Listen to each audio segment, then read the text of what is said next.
Welcome friends. आज हम लोग जानेंगे चीफ सियाटल स्पीच के बारे में। चीफ सियाटल ने ये स्पीच 1854 में दिया था। चीफ सियाटल नेटिव अमेरिकन्स के लीडर थे और एक वॉरियर भी। तो हम लोग चीफ सियाटल स्पीच को लाइन बाय लाइन पढ़ेंगे। Yonder sky that has wept tears of compassion upon my people for centuries untold, and which to us appears changeless and eternal, may change। तो क्योंकि chief Seattle अपने लोगों के सामने speech दे रहे हैं, इसलिए वो कुछ गेस्चर्स भी कर रहे हैं। अपने हैंड का मूवमेंट करते हुए वो स्काई को दिखाते हुए कहते हैं कि वो स्काई भी कंपैशनेट होकर मेरे लोगों के लिए रोया है। एंड फॉर सेंचुरीज अनटोल्ड, यानी कई सेंचुरीज से ऐसा चलता रहा कि स्काई कंपैशनेट होकर मेरे लोगों के लिए रोता रहा। और ऐसा इसलिए हुआ क्योंकि नेटिव अमेरिकन्स के साथ बुरा हुआ है। नेटिव अमेरिकन्स वो लोग होते हैं जो अमेरिका में शुरुआत से रह रहे हैं। तो जो बाद में आने वाले लोग हैं, उन लोगों ने नेटिव अमेरिकन्स के लैंड को छीना और उनको मारा भी। तो इन लोगों के साथ बुरा हुआ, इसलिए स्काई कंपैशनेट हो गया। और ऐसा चीफ सियाटल लिख रहे हैं कि स्काई भी कंपैशनेट होकर रोया है उन लोगों के फेट के लिए। And which to us appears changeless and eternal में चेंज। तो चीफ सियाटल कह रहे हैं कि जो चीज़ें हम लोगों को चेंजलेस लगती हैं, हम लोगों को ऐसा लगता है कि जो हम लोगों का किस्मत है, जो लाइफस्टाइल चल रहा है, वो ऐसे ही चलता रहेगा, बिल्कुल स्मूथ, कोई भी प्रॉब्लम नहीं आएगा। तो ये जो चीज़ है वो चेंज कर जाने वाला है। Today is fair, tomorrow it may be overcast with clouds. तो आज तो बादल साफ़ है। जैसे हम लोग फेयर यहाँ पे कहने का मतलब है, पहले ही लाइन में चीफ सियाटल ने स्काई के बारे में बात किया है, तो ये स्काई को ही रेफ़र करते हुए कह रहे हैं कि आज तो बादल साफ़ है, आज तो आसमान साफ़ है, बादल नहीं आसमान साफ़ है। लेकिन कल ऐसा हो सकता है कि बादल घेर लें आसमान को, कल आसमान साफ़ नहीं होगा। और इससे वो ये सजेस्ट कर रहे हैं इन लाइन से कि आज तो हम लोगों का यानी नेटिव अमेरिकन का जो प्लाइट है, जो सिचुएशन है, वो ठीक है, लेकिन कल ऐसा हो सकता है कि प्रॉब्लम्स आ जाएं। My words are like the stars that never change. मेरे शब्द जो हैं वो स्टार्स की तरह हैं जो कभी नहीं बदलते हैं। Whatever Seattle says, the great chief at Washington can rely upon with as much certainty as he can upon the return of the sun or the seasons। तो सियाटल कह रहे हैं कि जो भी हम कह रहे हैं उस चीज़ के ऊपर रिलाई कर सकते हैं चीफ ऑफ वॉशिंगटन, यानी वॉशिंगटन को रिप्रेजेंट करने वाले जो चीफ हैं, जो लीडर हैं, वो उनके शब्द पे रिलाई कर सकते हैं। नेटिव अमेरिकन्स के लीडर हैं चीफ सियाटल, और पूरे वॉशिंगटन में जो ग्रेट चीफ हैं, यानी अमेरिका का कैपिटल हुआ करता था वॉशिंगटन, तो उसके जो चीफ हैं वो नेटिव अमेरिकन्स के लीडर चीफ सियाटल के वर्ड्स के ऊपर डिपेंड कर सकते हैं, रिलाई कर सकते हैं। और उतने ही सर्टेनिटी के साथ, उतने ही भरोसे के साथ जैसे कि रिटर्न ऑफ द सन या सीजन्स के ऊपर किया जा सकता है। जैसे कि हम लोग को ये पता है कि अगर सनसेट हुआ है तो सनराइज़ भी होगा, या अभी गर्मी का सीज़न चल रहा है तो आगे सीज़न बदलेगा ही। तो इस चीज़ के ऊपर जितना भरोसा किया जा सकता है, उतना ही भरोसा चीफ ऑफ वॉशिंगटन मेरे वर्ड्स के ऊपर कर सकते हैं।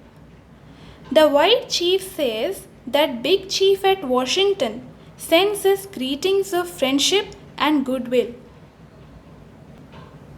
तो वाइट चीफ जो हैं वो बिग चीफ एट वॉशिंगटन के बारे में बात कर रहे हैं, यानी ये जो वाइट चीफ है ये लीडर थोड़ा रीजनल लेवल का है, और बिग चीफ एट वॉशिंगटन वो चीफ है जो पूरे अमेरिका को रिप्रेजेंट कर रहा है। तो वाइट चीफ ने कहा चीफ सियाटल से कि बिग चीफ ऑफ वॉशिंगटन उन लोगों के लिए फ्रेंडशिप और गुडविल का ग्रीटिंग्स भेज रहे हैं। This is kind of him, for we know he has little need of our friendship in return. तो चीफ सियाटल बोल रहे हैं कि बिग चीफ का ऐसा करना काइंड बिहेवियर है, क्योंकि हम लोगों को पता है कि उनको हम लोगों का ज़रूरत बहुत कम है. हम लोगों का जो फ्रेंडशिप है इन रिटर्न में उसका ज़रूरत उन लोगों को कम है. His people are many. They are like the grass that covers vast prairies. My people are few. They resemble the scattering trees of a storm-swept plain. Chief Seattle कह रहे हैं कि वो लोगों के जो लोग हैं, जो वाइट लोग हैं, वो बहुत ज़्यादा हैं और वो बिल्कुल ऐसे है जैसे कि प्रेयरीज़ में, अमेरिका के ग्रास लैंड्स को प्रेयरीज़ कहा जाता है, तो उस ग्रास लैंड में जो ग्रास है बिल्कुल उसकी तरह वाइट पीपल हैं और मेरे लोग तो बहुत कम हैं, जैसे कि एक स्टॉर्म स्वेप्ट प्लेन में, यानी कि एक प्लेन जिसमें बहुत तेज़ आंधी या तूफ़ान आया हो, उसमें जो स्कैटरिंग ट्रीज़, कुछ ट्रीज़ कहीं कहीं पर बिखरे से बच जाते हैं, उनकी तरह मेरे लोग हैं. The great and I presume good white chief sends us word that he wishes to buy our land but is willing to allow us enough to live comfortably. तो ये जो वाइट चीफ हैं उनको चीफ सियाटल कहते हैं कि वो great person हैं और वो गुड भी हैं, और वो उन्होंने ये मैसेज भेजा है हम लोगों के लिए कि वो हम लोगों का ज़मीन खरीदना चाहते हैं, लेकिन साथ में वो हम लोगों को आराम से जीने का जो रिसोर्सेज है वो प्रोवाइड करेंगे. This indeed appears just and even generous, for the red man no longer has rights that he need respect, and the offer may be wise also, as we are no longer in need of an extensive country. तो chief Seattle बोल रहे हैं कि उनका ये जो offer है वो जस्ट है और जेनरस भी है, क्योंकि रेड मैन के पास आज वो राइट्स नहीं हैं जो उसको चाहिए, और ऑफ़र वाइज भी है क्योंकि हम लोगों को अब एक बड़े से कंट्री का ज़रूरत नहीं है, क्योंकि हम लोगों का जो नंबर है पीपल का वो काफ़ी कम है, इसलिए अब हम लोगों को एक बड़े एरिया का ज़रूरत भी नहीं है. There was a time when our people covered the land as the waves of a wind-ruffled sea cover its shell-paved floor, but that time long since passed away with the greatness of tribes that are now but a mournful memory. तो chief Seattle कह रहे हैं कि एक समय था जब हम लोग के जो लोग हैं, जो नेटिव अमेरिकन्स हैं, वो पूरे लैंड में थे, पूरे सारे लैंड में वही लोग रहते थे जैसे कि एक wind ruffled sea, the waves of a wind ruffled sea cover its shell paved floor. तो जब हवा बहुत तेज़ चलता है तो जो सी के वेव्स हैं वो बिल्कुल उसके शेल पेव्ड फ्लोर को कवर कर देते हैं, यानी शेल पेव्ड जो सी का फ्लोर होता है उसके लिए यूज़ हो रहा है शेल पेव्ड फ्लोर. तो पूरे जो वेव्स होते हैं वो पूरी जगह, पूरे फ्लोर को कवर कर लेते हैं, जैसे कि नेटिव अमेरिकन्स अमेरिका के काफ़ी बड़े लैंड के एरिया को कवर किए हुए थे. But that time long since passed away with the greatness of tribes that are now but a mournful memory. और इस लैंड को कौन ऑक्यूपाई किया हुआ था? उनके ट्राइब्स, नेटिव अमेरिकन के ट्राइब्स जो बहुत ही ग्रेट लोग थे, लेकिन अब वो बस एक सैड मेमोरी बन के रह गया है. I will not dwell on nor mourn over our untimely decay, nor reproach my pale-faced brothers with hastening it, as we too may have been somewhat to blame. तो वो कह रहे हैं कि हम इस चीज़ के ऊपर ज़्यादा बात नहीं करेंगे, ना ही अपना दुख जताएंगे हमारे अनटाइमली डीके, यानी टाइम नहीं था हम लोगों के इस तरह ख़त्म हो जाने का, लेकिन वो हो गया. और ना ही हम अपने अमेरिकन्स को जो कि बाद में आए हैं, जिन लोगों ने इन लोगों के लैंड को छीना है और इन लोगों को मारा है, उनके लिए चीफ सियाटल पेल फेस ब्रदर्स का वर्ड यूज़ कर रहे हैं. क्योंकि नेटिव अमेरिकन्स रेड अमेरिकन्स हैं, क्योंकि उनका जो चेहरा होता था, जो अपीयरेंस होता था, तो रेडिश कलर दिखता था, इसलिए उन लोगों को रेड अमेरिकन्स भी कहते हैं। लेकिन ये जो बाद में आने वाले अमेरिकन्स हैं, ये बिल्कुल फेयर थे, वाइट कलर इनका अपीयर होता था, इसलिए ये पेल फेस ब्रदर्स वर्ड से उन लोगों को एड्रेस कर रहे हैं। Nor reproach my pale face brothers with hastening it. तो मैं उन लोगों को भी, अपने पेल फेस ब्रदर्स को जो बाद में आए हैं, उनको भी मैं रिप्रॉच नहीं करूँगा, क्रिटिसाइज़ नहीं करूँगा हम लोगों के अनटाइमली डीके के प्रोसेस को फास्ट करने के लिए, क्योंकि हम लोग भी कसूरवार हैं, हम लोगों को भी ब्लेम किया जा सकता है। Youth is impulsive. When our young men grow angry at some real or imaginary wrong and disfigure their faces with black paint, it denotes that their hearts are black and that they are often cruel and relentless, and our old men and old women are unable to restrain them. तो वो कह रहे हैं कि youth impulsive होता है, यानी young age में लोग अपने इम्पल्स, अपने इंस्टिंक्ट को ध्यान में रख के एक्ट करते हैं, बिल्कुल इम्पल्सिव होते हैं, बहुत ज़्यादा सोचते नहीं हैं और एक्ट कर देते हैं। हमारे जो यंग मैन हैं, वो जब भी कुछ गलत हुआ, और चाहे वो रियल में गलत हुआ या केवल इमेजिनरी रॉन्ग था, उस चीज़ को लेकर हमारे यंग मैन एंग्री हो गए और वो अपने फेसेस को ब्लैक पेंट से पेंट करके लड़ाई करते थे, वायलेंट हो जाते थे। तो ये दर्शाता है कि उनका जो दिल है वो ब्लैक है और वो लोग क्रूअल हैं और किसी की बात नहीं मानते हैं, रिलेंटलेस यानी बात नहीं मानना। And our old man and old women are unable to restrain them. और उन यंग लोगों को जो एंग्री हो जाते हैं, वायलेंट हो जाते हैं, उनको कंट्रोल में रखना हमारे ओल्ड मैन और वीमेन ऐसा नहीं कर पाते हैं। Thus it has ever been, यानी ये हमेशा से होता रहा है कि यंग लोग बूढ़े लोगों का, बड़ों का बात कभी कभी नहीं सुनते हैं। Thus it was when the white man began to push our forefathers ever westward। तो जब ये जो वाइट मैन हैं, जो बाद में आने वाले अमेरिकन्स हैं, उन लोगों ने हमारे फोरफादर्स को वेस्ट की तरफ ढकेलना शुरू किया, तो उस समय ये जो गलत हो रहा था, इस चीज़ को लेकर हमारे जो यंग मैन हैं वो लोग एंग्री हो गए और फाइट किए। But let us hope that the hostilities between us may never return. लेकिन हम आशा करते हैं कि ये जो लड़ाई झगड़ा है, जो हॉस्टिलिटीज़ है, वो दोबारा लौट कर नहीं आए।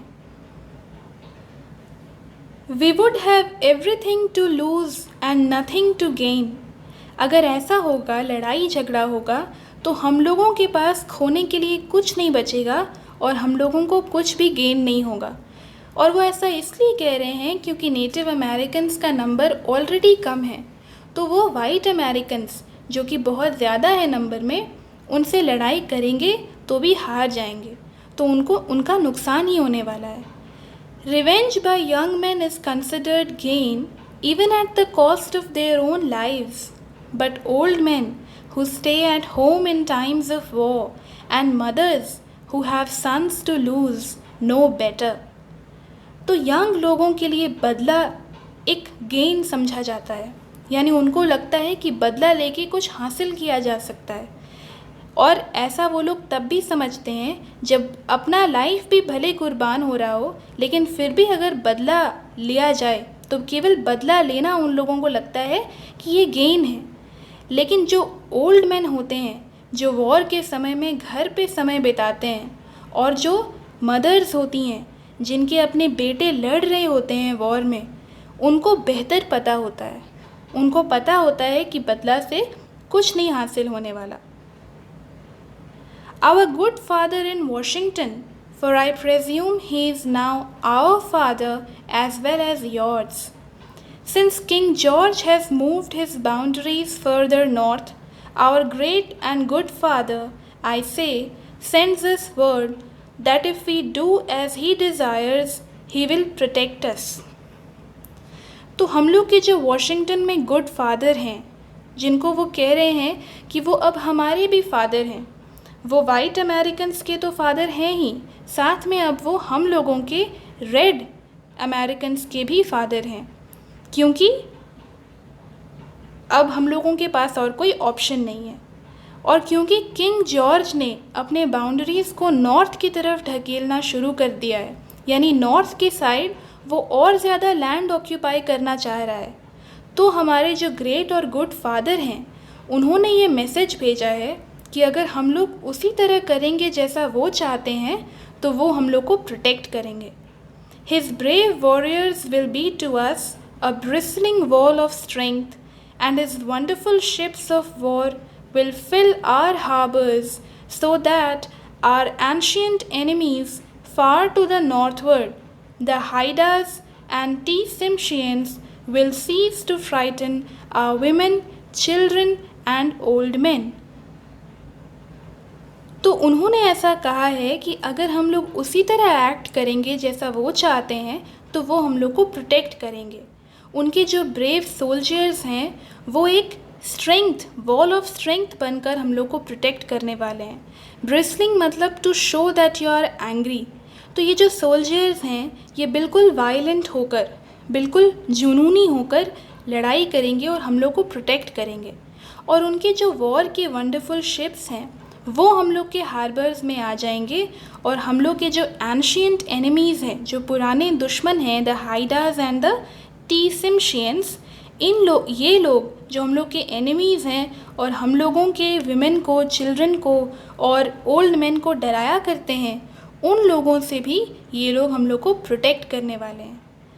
Then in reality he will be our father and we his children. और अगर वो ऐसा करते हैं तो सचमुच में वो हम लोगों के फादर होंगे और हम लोग उनके बच्चे। But can that ever be? But chief Seattle doubt कर रहे हैं कि क्या ऐसा पॉसिबल है, क्या ऐसा होगा कि वो हम लोग को इस तरह प्रोटेक्ट करेंगे? Your God is not our God. Your God loves your people and hates mine. He folds his strong protecting arms lovingly about the pale face and leads him by the hand as a father leads an infant son. तो वो कह रहे हैं कि जो आप लोगों के भगवान हैं वो हमारे भगवान नहीं हैं, क्योंकि दोनों कल्चर में डिफरेंस है। आपके भगवान आप लोगों से प्यार करते हैं और हमारे लोगों से नफ़रत करते हैं। आपके भगवान आप पेल फेस अमेरिकन्स को उसी तरह प्रोटेक्ट करते हैं जैसे एक फादर अपने बच्चे का हाथ पकड़कर उसको लीड करता है। But he has forsaken his red children if they really are his. तो अगर आपके भगवान के चिल्ड्रन हम लोग भी हैं, यानी रेड अमेरिकन्स भी उसी भगवान के बच्चे हैं, तो ये कह सकते हैं कि उस भगवान ने हम लोगों को छोड़ दिया है, फोरसेक कर दिया है। Our God the great spirit seems also to have forsaken us. और हम लोगों के जो भगवान हैं द ग्रेट स्पिरिट, उन्होंने भी हम लोगों को ऐसा लगता है कि छोड़ दिया है। Your God makes your people wax stronger every day. और आपके भगवान आपके लोगों को हर दिन स्ट्रेंथ प्रोवाइड कर रहे हैं। Soon they will fill all the land.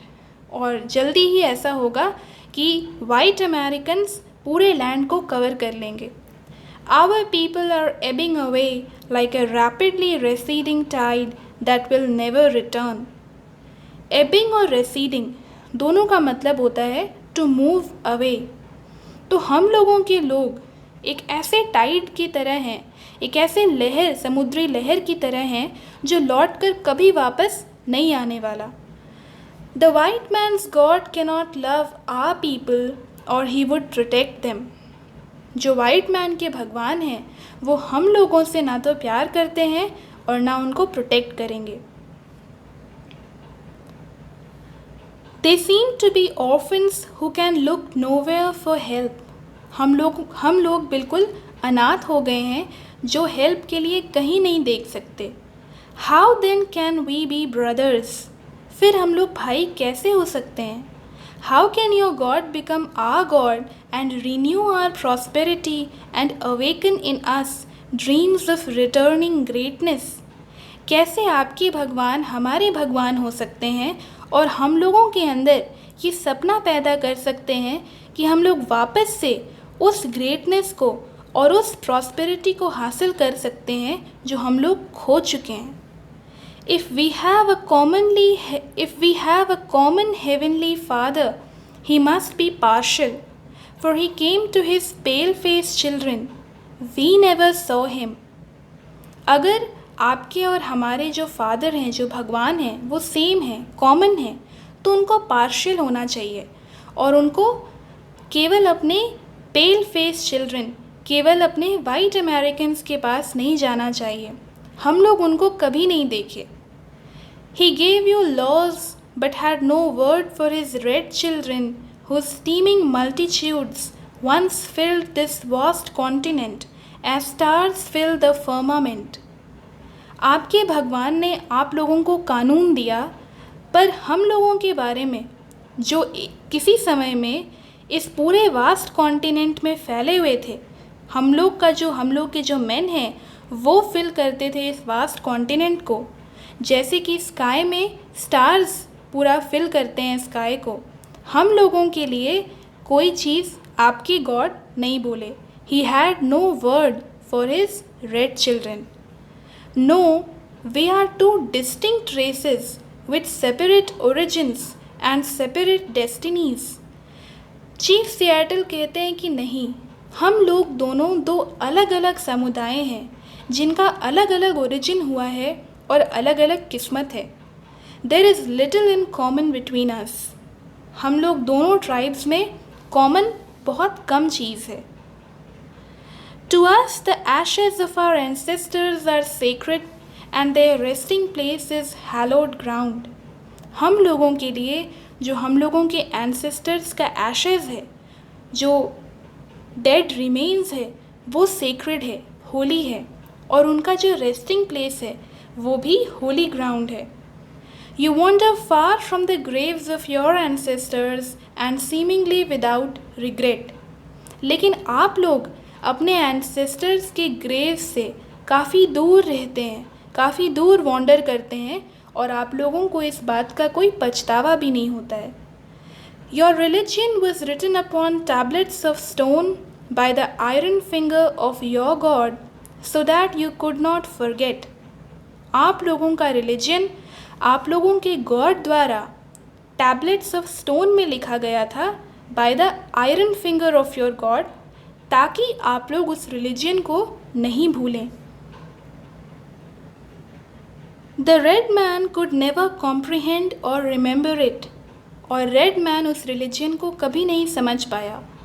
Our religion is the traditions of our ancestors, the dreams of our old man, given them in solemn hours of the night by the Great Spirit, and the visions of our sachems, and is written in the hearts of our people.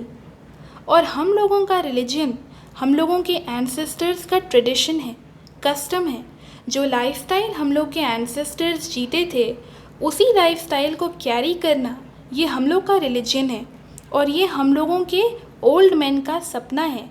और इन सपनों को उनको दिया गया bye the great spirit in the solemn hours of the night. यानी जो भगवान हैं इन लोगों के द ग्रेट स्पिरिट, उन्होंने ये ड्रीम हमारे ओल्ड मैन को, हमारे एंसेस्टर्स को in the solemn hours of night, रात के सोलेम सीरियस आवर्स में उनको दिया. And the visions of our leaders. Sachems means leaders. और हम लोगों के लीडर्स का जो विजन्स है, जो आगे का जो सोच है कि हम लोगों को आगे क्या करना है, क्या हासिल करना है, जो विज़न है, वो हम लोगों का रिलीजन है. और वो सब कुछ हम लोगों के दिलों पे लिखा हुआ है. Your dead cease to love you and the land of their nativity as soon as they pass the portals of the tomb and wander away beyond the stars. आपके जो डेड हैं, जो लोग आपके ट्राइब में मर जाते हैं, वो आपसे प्यार करना बंद कर देते हैं. और वो अपने नेटिव लैंड को भूल जाते हैं जैसे ही वो टूम्ब में चले जाते हैं। As they pass the doors of the tomb, और वो वॉन्डर करते हैं बियॉन्ड द स्टार्स, यानी जैसे ही वो मर जाते हैं वो अपने नेटिव लैंड को भूल जाते हैं। They are soon forgotten and never return, उन लोगों को भुला दिया जाता है बाय द, उन लोगों की जो चिल्ड्रन हैं वो लोग अपने एंसेस्टर्स को भुला देते हैं और साथ में उनके एंसेस्टर्स कभी लौट कर नहीं आते। Our dead never forget this beautiful world that gave them being, और हम लोगों के जो डेड हैं वो कभी इस खूबसूरत दुनिया को नहीं भूलते जिसने उनको जीवन दिया था।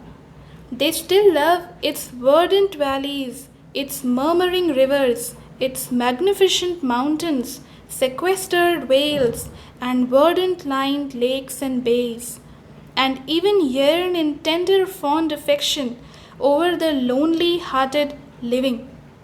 हम लोगों के जो डेड है वो कभी इस खूबसूरत दुनिया के ग्रीन वैलीज़ को नहीं भूलते, रिवर्स को नहीं भूलते, मैग्निफिशेंट माउंटेन्स को नहीं भूलते, आइसोलेटेड वैलीज़ को नहीं भूलते, और ग्रीन वेजिटेशन लाइंड लेक्स और बेस को नहीं भूलते। और साथ में वो उन लोगों के पास जो लोनली होते हैं, जो एक आइसोलेटेड लाइफ बिता रहे हैं, उन लोगों के पास प्यार से वापस रिटर्न भी करते हैं। And often return from the happy hunting ground to visit, guide, console and comfort them. अगर उनके मरने के बाद वो अपने ट्राइब के लोगों को अकेला पाते हैं तो वो उनके पास रिटर्न भी करते हैं, उनको कंसोल करने के लिए, उनको एडवाइस देने के लिए और उनको कंफर्ट करने के लिए। Day and night cannot dwell together, the red man has ever fled the approach of the white man as the morning mist flees before the morning sun. जिस तरह रात और दिन कभी साथ में नहीं आते, उसी तरह रेड मैन और वाइट मैन कभी साथ में नहीं रह सकते, क्योंकि रेड मैन तो वाइट मैन के आने का खबर सुन के ही दूर चला जाता है। बिल्कुल उसी तरह जैसे मॉर्निंग ड्यू मॉर्निंग सनराइज होने से पहले उड़ जाता है। However, your proposition seems fair and I think that my people will accept it and will retire to the reservation you offer them. इन सब चीज़ों के बावजूद आपका जो प्रपोजिशन है, आपका जो डिक्लेरेशन है, मैसेज है, वो फेयर है और मुझको लगता है कि वो लोग, जो मेरे लोग हैं, वो इसको एक्सेप्ट करेंगे। Then we will dwell apart in peace, for the words of the great white chief seem to be the words of nature, speaking to my people out of dense darkness. और फिर हम लोग peacefully रहेंगे क्योंकि जो great white chief के words हैं वो ऐसा लगता है कि वर्ड्स ऑफ नेचर हैं जो मेरे लोगों से बात कर रहे हैं। आउट ऑफ डेंस डार्कनेस, तो हम लोग जो नेटिव अमेरिकन्स हैं, जो मेरे लोग हैं, वो बिल्कुल डेंस डार्कनेस में अपना लाइफ जी रहे हैं। तो ऐसा लगता है कि आपके वर्ड्स ऑफ नेचर की तरह हैं जो शायद इनको डार्कनेस से उबार ले। It matters still where we pass the remnant of our days. इस चीज़ का कम मायने है कि हम लोग अपना बाकी का जीवन कहाँ बिताएंगे। They will not be many, यानी रेड अमेरिकन्स, जल्दी ही ये ट्राइब ख़त्म होने वाला है, इसलिए हम लोगों के पास ज़्यादा दिन नहीं हैं बिताने के लिए। The Indian's night promises to be dark. Not a single star of hope hovers above his horizon. Indian आदमी का जो नाइट है वो डार्क होता है और एक सिंगल स्टार ऑफ होप भी होराइज़न में होवर नहीं करता है। यानी इंडियन आदमी का जो रात है वो डार्क होता है और उसके लाइफ में आशा का कोई किरण नहीं होता है। स्टार यहाँ पे आशा का कोई किरण के रूप में यूज़ किया गया है। Sad voiced winds moan in the distance.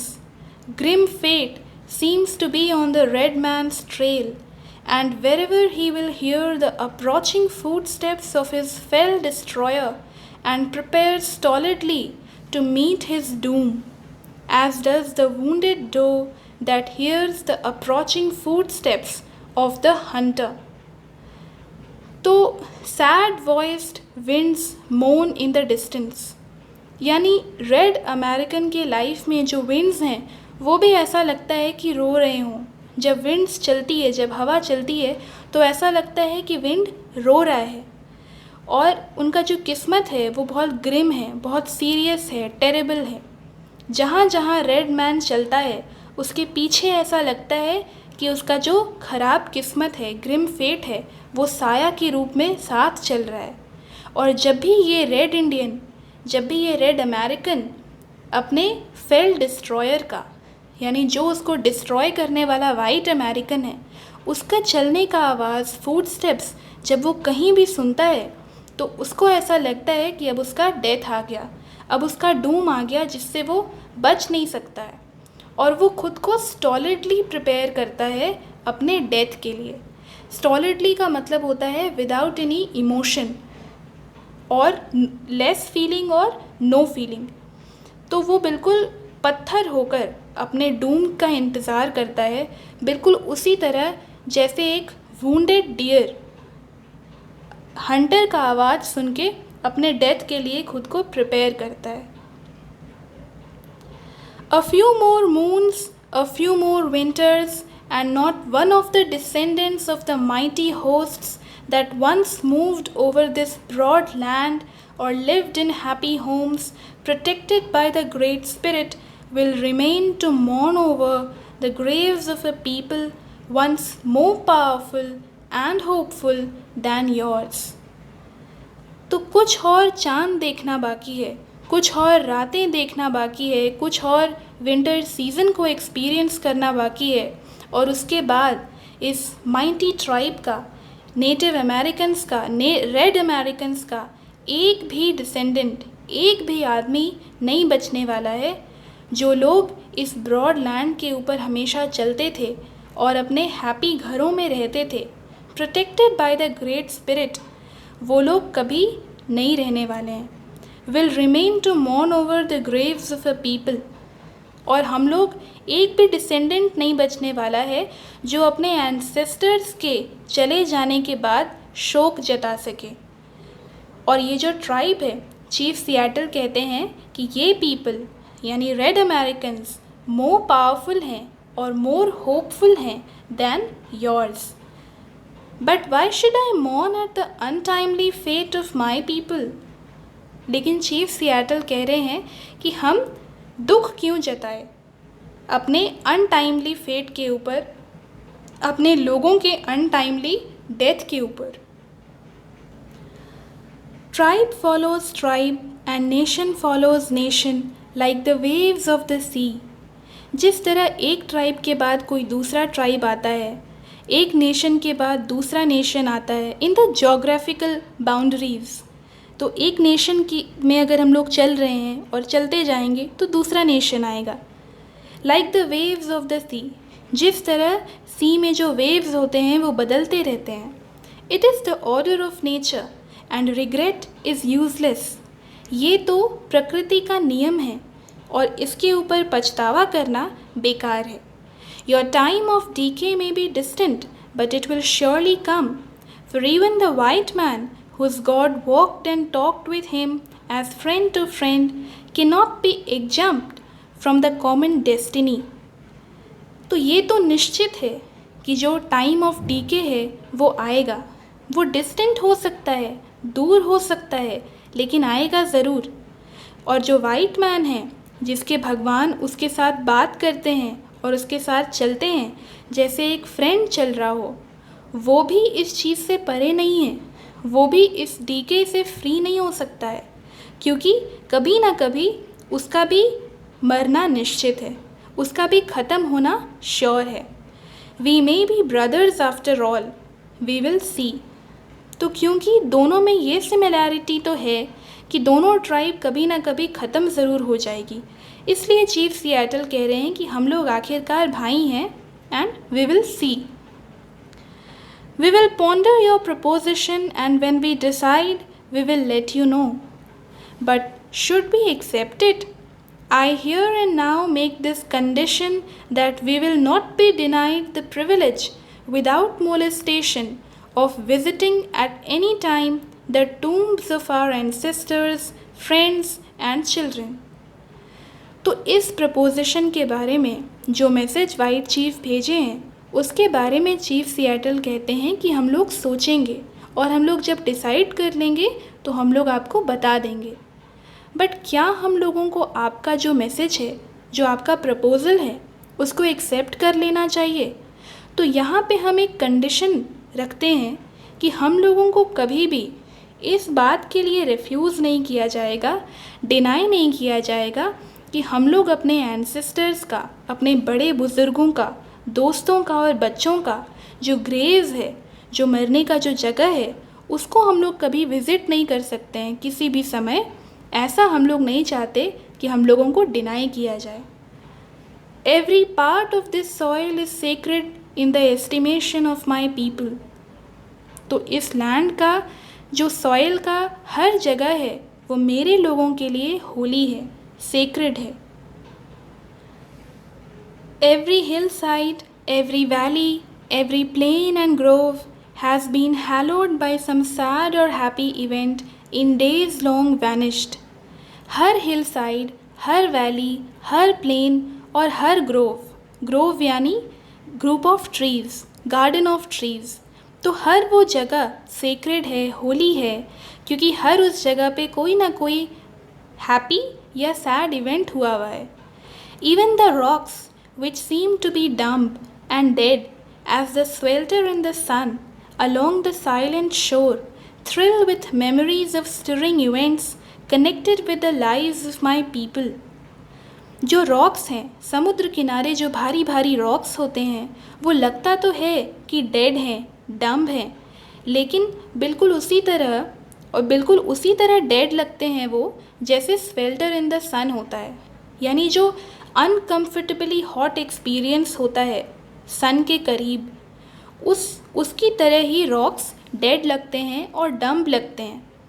लेकिन ये जो रॉक्स हैं साइलेंट शोर के किनारे, they also thrill with memories of stirring events. वहाँ पे भी बहुत सारे मेमोरीज़, वो रॉक्स भी बहुत सारे यादों को कैरी करते हैं जो मेरे लोगों के जीवन से जुड़ा हुआ है। And the very dust upon which you now stand responds more lovingly to their footsteps than yours। और ये जो मिट्टी है जिस पे तुम खड़े हो, तुम यानी वाइट अमेरिकन, वो मेरे लोगों के फुटस्टेप्स को सुनकर ज़्यादा रिस्पॉन्ड करता है, ज़्यादा प्यार से रिएक्ट करता है in comparison to yours, because it is rich with the blood of our ancestors and our bare feet are conscious of the sympathetic touch. क्योंकि ये जो मिट्टी है ये रिच है, यानी हम लोग के जो एंसेस्टर्स हैं उनका खून इस मिट्टी में मिला हुआ है और वो रिच है। इसका ये कहने का मतलब है कि हम लोग के जो लोग हैं वो कंपैरेटिवली ज़्यादा थे और इस मिट्टी में जो मर गए हैं तो उनका खून इस मिट्टी में ज़्यादा है, और इसलिए ये जो मिट्टी है ये हम लोगों के फुटस्टेप्स को लेकर ज़्यादा लविंगली रिस्पॉन्ड करती है। और हम लोग का जो बेयर फीट है वो इस सिंपैथेटिक टच का ज़्यादा कॉन्शियस है, यानी हम लोग फील कर सकते हैं उस सिंपैथेटिक टच को, अपने एंसेस्टर्स के खून को या अपने एंसेस्टर्स के बॉडी को। Our departed braves, fond mothers, glad happy hearted maidens and even the little children who lived here and rejoiced here for a brief season will love these somber solitudes, and at eventide they greet shadowy returning spirits। हम लोगों के जो departed Braves हैं, यानी जो brave young man जा चुके हैं, मर चुके हैं, और जो मदर्स थी, लविंग मदर्स थी, हैप्पी हार्टेड गर्ल्स थी, और जो छोटे बच्चे थे जो यहाँ पे कुछ समय के लिए जिए, वो सब उन सॉम्बर सॉलिट्यूड से प्यार करते रहेंगे। सॉम्बर यानी डल, तो जो लोनली समय होता है उन सब समय से हमारे बच्चे, वुमेन और ब्रेव मैन सभी लोग प्यार करते रहेंगे और इवेंटाइड यानी इवनिंग के समय में वो लोग उन शैडोई रिटर्निंग स्पिरिट्स को ग्रीट भी करेंगे, क्योंकि वो डेड हो चुके हैं। तो जो डेड स्पिरिट्स हैं वो शाम के समय जब रात होने वाला रहेगा उस समय जो स्पिरिट्स होंगे नेचर के, उनको वो लोग ग्रीटिंग्स भेजेंगे। And when the last red man shall have perished and the memory of my tribe shall have become a myth among the white men, these shores will swarm with the invisible dead of my tribe. और जब आखिरी red American भी जा चुका होगा तो मेरा tribe का जो मेमोरी है वो वाइट मैन के लिए एक मिथ बनकर रह जाएगा। तब भी, ऐसा होने के बाद भी, जो शोर्स हैं, जो समुद्र किनारे जो शोर्स हैं, वो लोग dead of my tribe, dead spirit से स्वॉर्म करेंगे। यानी फिर भी जो डेड स्पिरिट्स हैं वो भरे हुए रहेंगे। स्वॉर्म मतलब ग्रुप, तो वो group of invisible dead of my tribe उन रॉक्स पे, वो जो समुद्र किनारे शोर्स है, वहाँ पे हमेशा रहेंगे। And when your children's children think themselves alone in the field, the store, the shop, upon the highway, or in the silence of the pathless woods, they will not be alone. और जब white Americans के बच्चे यानी next generation में जो आएंगे, वो बच्चे जब खुद को पाएंगे अकेला फील्ड में या किसी दुकान पर या हाईवे के ऊपर या फॉरेस्ट में जो साइलेंस होता है वहाँ पर, तो वो लोग कभी अकेले नहीं होंगे, क्योंकि साथ में हमारे रेड अमेरिकन्स के डेड स्पिरिट्स होंगे। In all the earth there is no place dedicated to solitude. At night when the streets of your cities and villages are silent and you think them deserted, they will throng with the returning hosts that once filled them and still love this beautiful land. पूरे अर्थ में ऐसा कोई जगह नहीं है जहाँ पे solitude मिल सकता है। सॉलिट्यूड लोनलीनेस से अलग होता है। लोनलीनेस मतलब अकेलापन और सॉलिट्यूड मतलब एकांत, जो साधु संत लोग एंजॉय करते हैं सॉलिट्यूड। तो चीफ सिएटल कह रहे हैं कि अर्थ में ऐसा कोई जगह नहीं है which is dedicated to solitude. तो ऐसा उनका ओपिनियन है। वो ये कह रहे हैं कि जहाँ पे भी अलोन जगह होगा या साइलेंस होगा या डेजर्टेड पाथ होगा, वो कभी भी अकेला नहीं होगा, क्योंकि वहाँ पे रेड अमेरिकन्स के डेड स्पिरिट्स हमेशा रहने वाले हैं।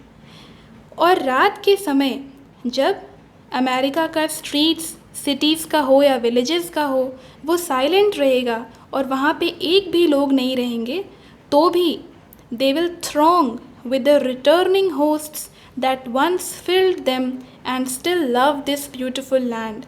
एक बार और ये जो होस्ट्स हैं जो यहाँ पे पहले से रह चुके हैं, हो सकता है कि वो लोग वापस से, जब वाइट अमेरिकन्स का ट्राइब ख़त्म हो जाए, तो वापस से रेड अमेरिकन्स के ट्राइब के लोग आ जाएं और वो लोग हमेशा इस खूबसूरत लैंड से प्यार करते रहेंगे। The white man will never be alone. तो वाइट मैन कभी अलोन नहीं रहने वाला है, क्योंकि रेड अमेरिकन्स के ट्राइब का कोई ना कोई पर्सन या तो रहेगा या उस लास्ट रेड अमेरिकन के मरने के बाद भी डेड स्पिरिट्स हमेशा रहने वाले हैं। Let him be just and deal kindly with my people, for the dead are not powerless. Dead, did I say? There is no death, only a change of worlds. तो यहाँ पे chief Seattle कह रहे हैं कि उस white chief को just होना चाहिए, जस्टिस करना चाहिए और मेरे लोगों के साथ काइंडली ट्रीट करना चाहिए, क्योंकि जो डेड हैं वो पावरलेस नहीं होते हैं। जो हमारे डेड एंसेस्टर्स हैं वो पावरलेस नहीं हैं। और फिर वो खुद को करेक्ट करते हुए कहते हैं कि dead, did I say? There is no death, मृत्यु कभी नहीं होती है, only a change of worlds. यानी वो आफ्टर लाइफ में भी यकीन रखते हैं। Taken from the nomadic spirit, where this is version 1, See the nomadic spirits Chief Seattle resources page for the historical debate. तो ये nomadic spirit से लिया गया है ये जो speech है और ये version 1 है. तो thank you friends.